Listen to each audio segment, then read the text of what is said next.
Good morning, everyone, and welcome to this TechTake. Thank you for joining us today. I'm very pleased to present Dr. Jack Yang, but before I let him speak, I would like to acknowledge the traditional owners of all the countries in Australia that we are on and pay my respect to their elders past, present, and emerging. So I'm going to largely be mute for today. If you do have questions for Jack, please put them in the Q&A. We won't be monitoring the chat. So please put them in the Q&A and we'll address them towards the end of the session. And with that, I'll hand over to Jack. Thank you very much for giving me the opportunity to join the TechTake from NCI. I'm a long-time user on the Gadi supercomputer for almost 5 years or even more. It's always a pleasure to have this opportunity to give something back to NCI and to the broader community as an acknowledgement for this great research facility provided by to the Australian research community. Now, the talk today will be focusing on the performance of VASP6 on Gadi. Before that, just a bit of story about myself. I graduated from UNSW about 10 years ago, and then I moved on to Europe to do a postdoc in computational chemistry, first in Germany and then in the UK.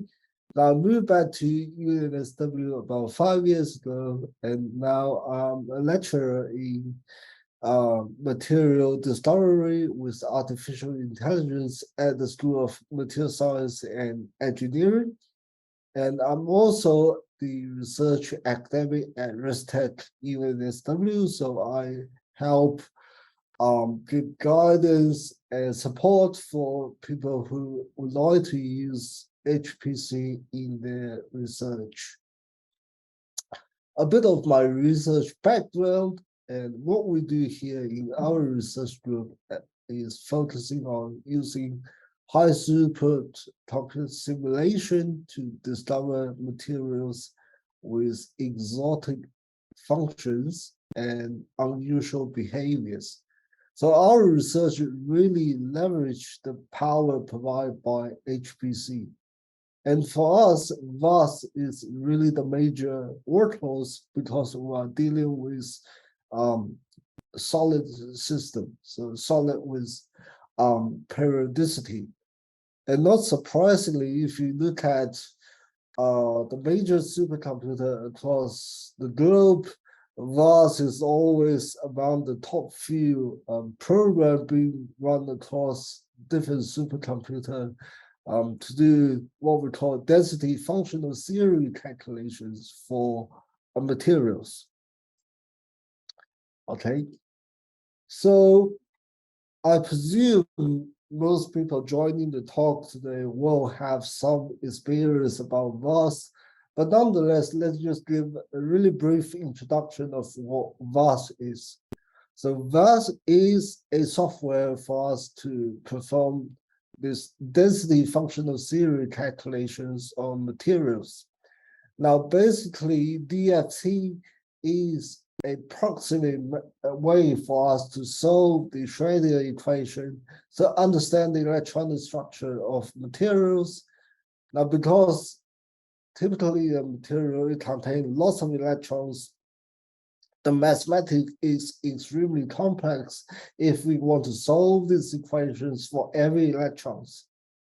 But DFT allows us to reduce this problem to an equation of the charge density or the electron density that only contains three spatial variables x, y, and z, which significantly reduce the computational cost to solve quantum mechanical problem whilst retain the accuracy at the level that is workable to most of the problem.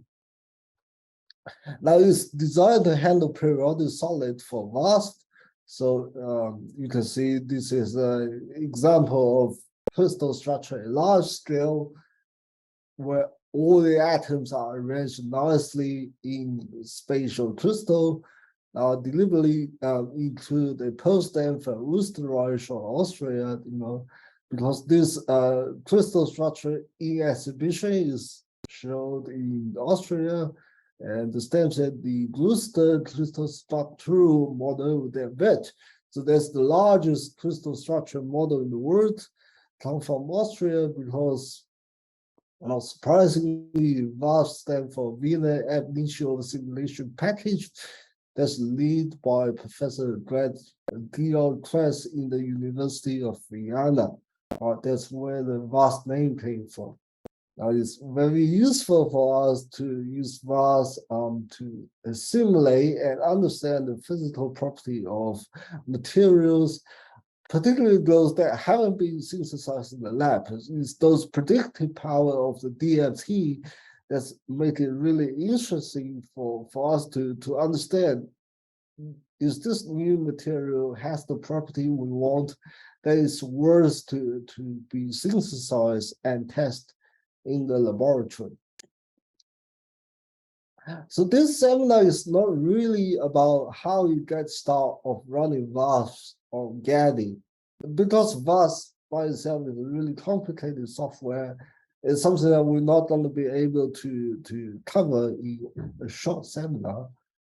But this is really about the new exciting feature of VASP6, for you to consider or to whet your appetite to help you to think, should I really upgrade my license from VASP5 to VASP6 as a user of Gadi or any major supercomputing facilities?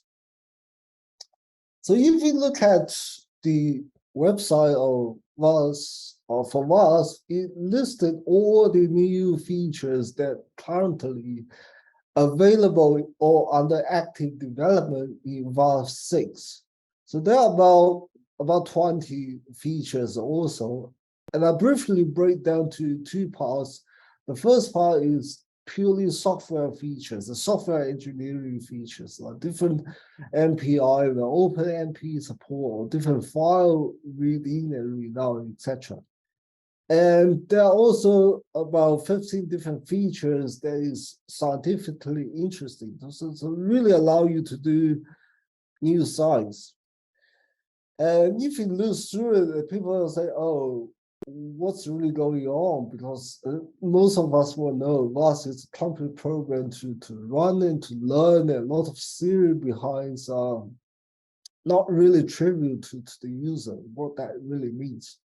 So if you really digest what's given in this page and try to break it down into a simple language, for example, a supervisor who might not be a computational chemist or physicist, and you approach them, you say, I want VASP6, they will say, what's good for it? Right? You want to give them some high level intuitive understanding. This is what it means. Now, for lots of general users, typically we've seen those people who just use VASP to do a standard DFT calculation, like using GGA for simple solids. Now, if you fall into that areas, then you are unlikely to get significant benefit if you upgrade to VASP6, where VASP5 will just do the job quite well. Bear in mind that if you upgrade to VASP6, you need to pay extra dollar in euro to get a new license. So if you are kind of people who just want to use VASP for standard DFTs, you might not see a lot of benefits going for the upgrade. But on the other hand, if you are an experienced user, for example, you want to do dynamic of larger complex system, such as some hybrid organic, inorganic materials I'll show later, or you are really interested in doing post-DFT calculation to obtain accurate results, such as band gap interaction energy for 2D materials, etc., just really expensive calculations, then VASP6 will contain some nice features that allow you to do this calculation much more efficiently. So one of the examples that got me excited is just brief outlook is this machine learning force field in VASP6, and more specifically VASP 6.3, which is already available on Gadi, is that you had this on-the-fly machine learning force field coupled with molecular dynamics. So what it does is that it can run a little bit of DFT, MD, and it will learn a force field on the fly. And once the accuracy of the force field is fast enough, it will switch to the force field and perform the subsequent MD calculation with the force field. So that will allow you to simulate things like this hybrid organic, inorganic peroxide with an inorganic cation in the middle where it can undergo a fast rotation, where you really need to do a long time dynamic to understand the structural dynamic aspect of these materials, and more importantly, to look at the complex phase diagram of this system. Now, this is exciting, but we're not going to cover this aspect today because it gets quite involved technically. And personally, I'm still testing these new features, but it's something for you to keep in mind.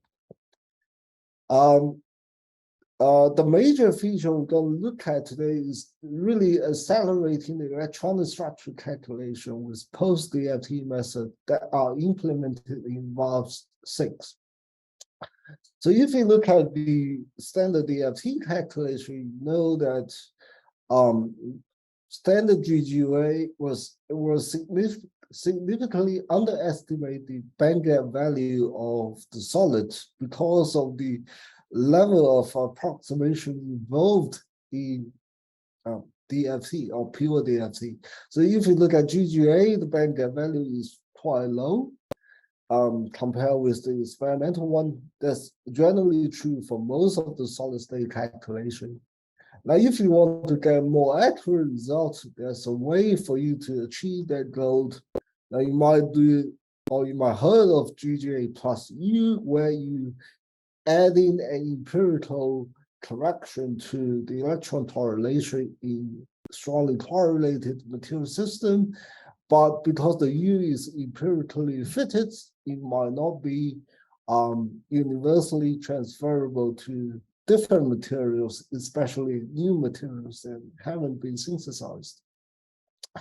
Now, going a bit further, you can do a hybrid calculation to give you more accurate result, and even further is this GW approximation that's implemented in VASP that really give you accurate bandgap. But if you look at the computational cost, it also go up significantly as you go to a higher level of theory.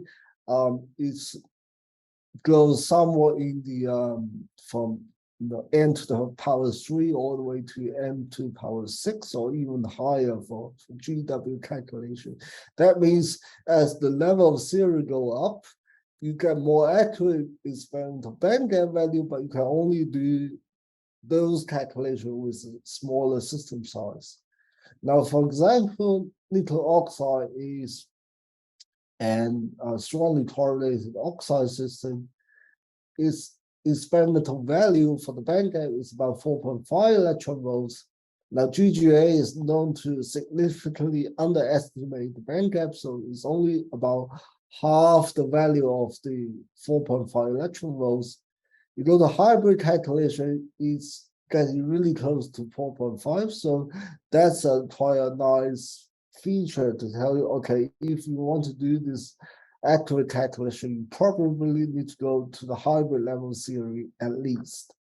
Now, if you are interested in 2D material, particularly this transition metal ditetrahydrogenase, now one of the feature inside is here, this material contains excitons, where it has a strong electron whole coupling in the system.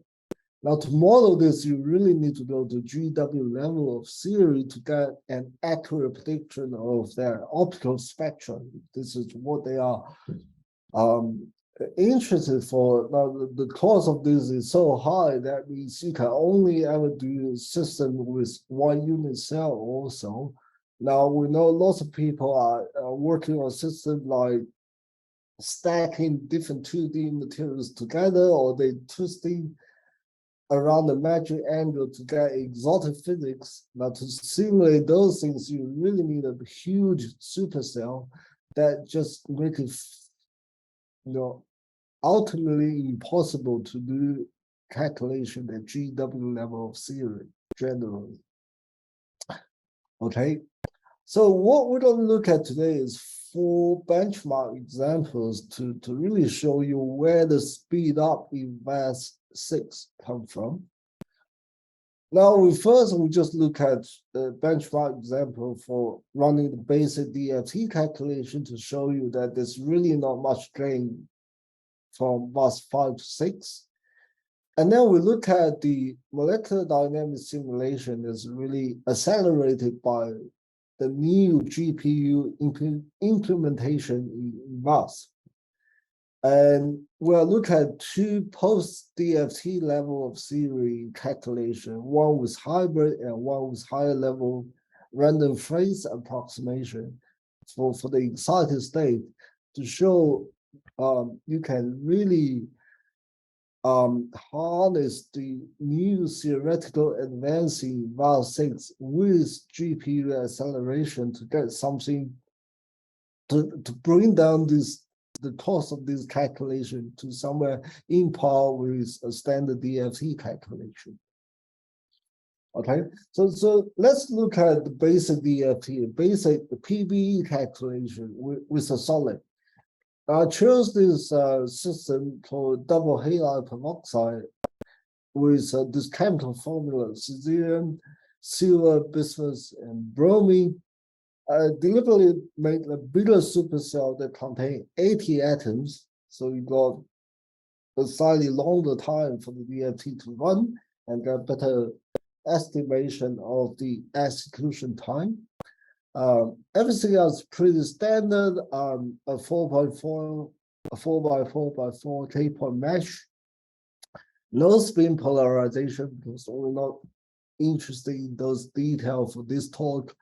I just run a single point calculation, a single SCF loop to converge the electronic part of the calculation. So there's no geometry optimization, just one single SCF loop. I run them on the Xenon cascade nodes. So if you are Gadi user, you know that's just your normal nodes with 48 CPUs per nodes. Now, if you look at the performance for running this calculation across 1 node, 2 nodes, all the way up to 4 nodes. Now we show this saturation behavior, up to 4 nodes, you don't get much speed up going a bit further. So that's the limitation of VASP. Going beyond 4 or 5 nodes, you don't see a huge gain speed anymore. So, but the most important take-home message here is that for standard DFT calculation, the execution time between VASP5 and 6 is not significant. There's not much difference in the execution time. You can see that in single node, the VASP6 is slightly faster, but you don't see the wow factor here. Say this is fantastic, right? So this is understandable because improving DFT is not really the main goal for VASP6. Now, the next example is to look at the GPU accelerated Ab-initio MD. So in VASP6, you implement the GPU acceleration with OpenACC. So it's a new implementation of GPU accelerated DFT calculation. Now, I know that in VASP5, you can also run it with GPU, but personally, when I tried it, the GPU version of VASP5 VASP5, I didn't see any major speed gains, either because I didn't set it up properly or some other things that I don't know, because I'm personally not a GPU expert. But on VASP6, I really see a speed gain, and it's the whole thing is quite simple. It's just like a standard DFT on CPU, but it's on GPU. Now I stole this sample script from the NCI website to run on the GPU Volta queue. Now what we request is 48 CPUs and 4 GPUs in one GPU nodes, and that's the command you got to use for executing the GPU compilation of VASP. Now for this MD simulation, I just do a single gamma point to speed up the whole thing. 80 atoms in the supercell, and I run 100 MD cycles. So just look at how this thing performed. And we benchmark it against the Broadwell, a bit old architecture, but I usually run my calculation on the Broadwell nodes. It turned out to be cheaper for doing lots and lots of different calculations. So if you look at the performance on the old Broadwell nodes, going from 1 node and 2 nodes, for whatever reason, I don't see any significant speed up with 2 Broadwell nodes. But the charge being doubled because I use 2 nodes. And if you look at the single nodes number to run 100 femtosecond simulation, took about an hour to complete, and the cost is about 35 service units. Now, if I run on GPU nodes, the whole calculation finished in just a little bit over a quarter of an hour. Now, although the GPU nodes is charged much higher than the Broadwell nodes or even the normal nodes, at 3 service units per GPU per hours, or per core per hours, I should say. The overall cost is comparable to the cost of running the simulation on CPU nodes. So that's quite exciting, okay? You can actually bring down the cost of running things on GPU nodes, make it, also make it much faster. And you can see here it's about 4 times faster for this particular MD calculation to be executed on a GPU nodes. Now, using the same materials, the third benchmark we want to look at is this hybrid GGA calculation with HSE functionals. Now, because hybrid calculation are more expensive, I use the unit cell for this material, which contains 10 atoms to do a benchmark calculation. Okay. So the caveat of this speed up in VASP6 is that the hybrid calculation is only speeded up if we use the Davison algorithm for optimizing the electronic structure, the SCF calculation. And that's switched on in VASP by this algo equal to 38 in your in-car file. And if you do that, if you provided you know a little bit about running the GGA, hybrid GGA calculation, you first converge electronic density from the GGA calculation. On top of that, you do the hybrid calculation. Now, GGA part, you don't see any different from VASP5-6, but when you come to the hybrid part, VASP6 is really giving you about twice the speed up on VASP6. So bring down the execution time from 134 seconds to about 70 seconds. So, double the speed.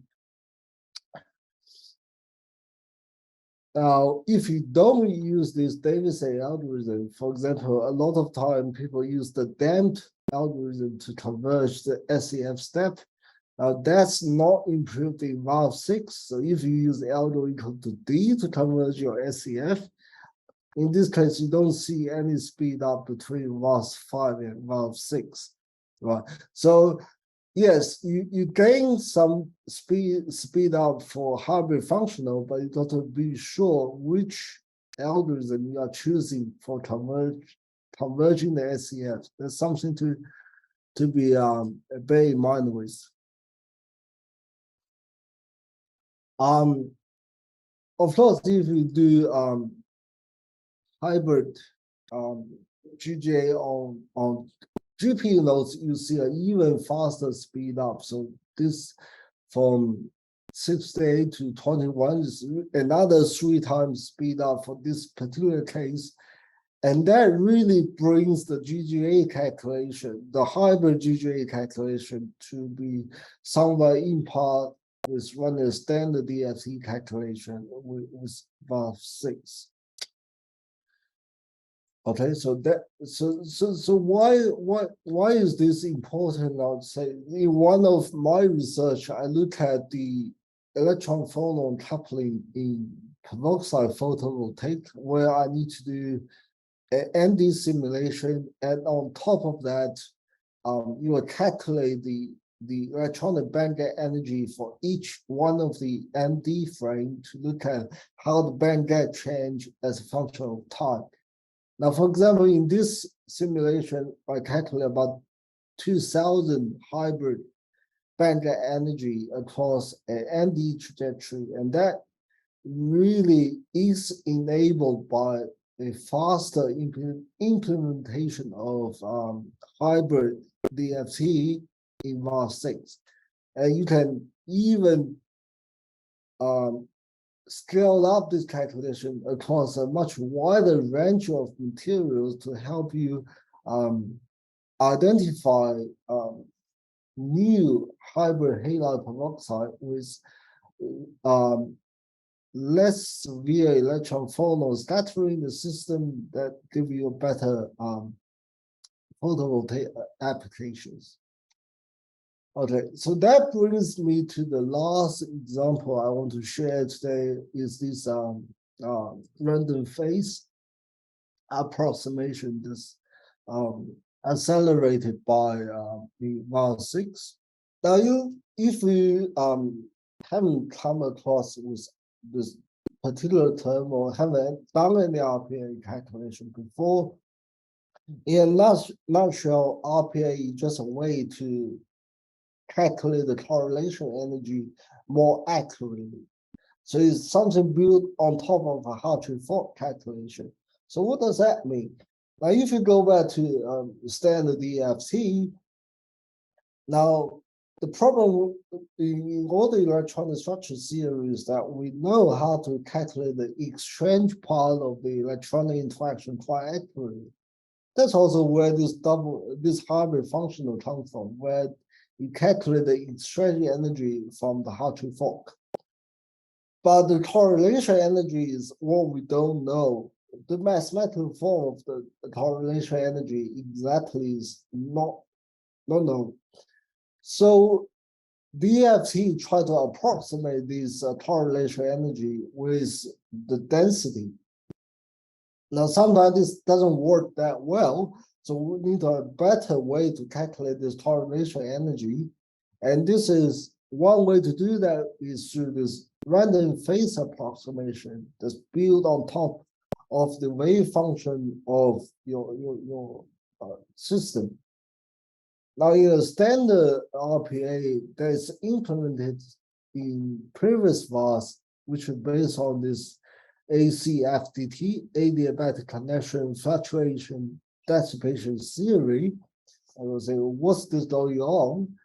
The bottom line is that the computational cost for this scale as ng to the power 4, where ng is the number of wave function in the system. Why is that case? Because what this RPA tries to do is to calculate this frequency-dependent polarization function that really coupled a ground state with an excited state wave function. So here you got the coupling, and here you got another pair.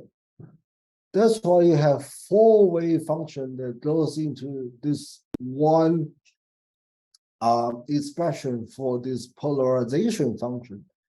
So if you think about a combinatorial problem, you have four things, and that goes n to the power 4, because you need to loop through one set of wave function, and then another set, another set, another set, and so on.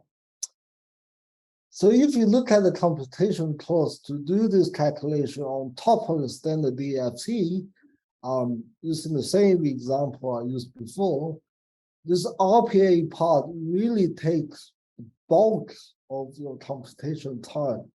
It takes about 10 minutes or so to complete a standard RPA calculation as a correction to your total DFT energy. Now, in the new VASP6, we have an alternative to low-cost RPA that is implemented based on the Green's function formulation for this polarization function. Now, in this case, you only see that it has two wave functions coupled together in each green function. So you can calculate this pair in one part and the other green function in a separate code, separate code that's running in parallel. So this brings down the evaluation of this polarization function to a quartile scaling to a qubit scaling. Now, if you run this with algo equal ACFDT R in your income file, so R means probably reduced cost or something is a new term in the income file. You can see that now the RPA part of the total energy calculation took just a bit over a minute and a half. Now, this is quite exciting for some people in the audience. Maybe, for example, if you are looking at the interaction energy, the dispersion forces between two 2D materials, there are van der Waals interactions. Now, those interactions, if you want to model accurately, you need to go to some theory level at this RPA level of theory. If you are not fully satisfied with a dispersion corrected DFT, now if you can do this calculation faster, you can afford to do for example, a bigger supercell with more complex 2D heterostructures, for example. And that really opened up a new paradigm to look at those 2D heterostructures. So that's the four test cases I want to present to you today. Now, I do put the input file for running this set of calculation in a GitHub repository, so I might share to you guys later, which you can download them and run it yourself to see if these are really making a difference from VASP5 to VASP6, and hopefully will help you decide whether you should go upgrade to VASP6. Now, of course, all this example, I didn't include the podcast file that's part of the VASP6 release. And normally, it's not freely distributed for copyright reason. So for that, I would like to conclude my talk. Now, there are things to be excited about VASP6, especially post-DFT calculation, the GPU acceleration, and also the machine learning features. But the rule of thumb is always do your own benchmark to understand which method is the best for your research, and always start from a small system or small set of data set to run a calculation to, so you understand what's the realistic cost of doing your research on Gadi, more specifically. And then you can see how much more I can do with the resources that are available to me. There's always, I encourage my students to do it. Do the benchmark on smaller things first before you scale up. So there, I would like to thank you for your attention, and happy to answer any questions in the audience. Yeah, thank you, Jack. That was fascinating. I think I might just start off a little bit. My question is very basic, and I apologize, but what kind of performance improvement are you seeing from like your simulations between VASP 5 and 6? I'm sure you mentioned it, but I just wanted to know. Okay, I think the one I benefit the most is, for example, in a hybrid calculation, you see on single CPU, you see a doubling up in speed. And if you go to GPUs, even another tripling of the speed. So from here to here is about 6 times faster in the hybrid GGA calculation. And that's quite substantial improvement, I would say. I have a question from a participant that says, do you have numbers to compare MPI versus hybrid MPI-OMP regime of running VASP? It should be available in VASP 6.3.1. The short answer is not yet. I did try it once, but I think there was 6.2 something, but I didn't get that to work or see any. But I think for some reason it didn't run at all, that calculation. It could be some setup problem. But so unfortunately, I don't have anything to present for that specific aspect of VASP6. And another question, do you have any tests that look at the number of GPU performance? Why did you use 4 GPUs for your test? Do you have an indication of GPU utilization and memory usage for those simulations? Okay, it's an interesting question. Of course, I should present data on different sets of numbers of GPU, but as I said in the talk, I basically stole the submission script from the NCI website, because honestly it's my first time to run anything on GPU seriously, and I see that already had a significant impact by just using the sort of default setup provided by the NCI. Of course, down the track, it will be interesting to look at as the number of GPU changes, how this thing will affect, and how this memory usage should affect as well. Again, I don't have some data to present for the talk today. But it's worth to dig further down to see how this thing affects. Okay, I'm not seeing any other further questions in the Q&A, Jack. So I guess what's left to do is thank yourself and everyone else for coming along today. It's been fascinating, and with that, I'll call this TechTake to a close. And thank you once again. You're welcome.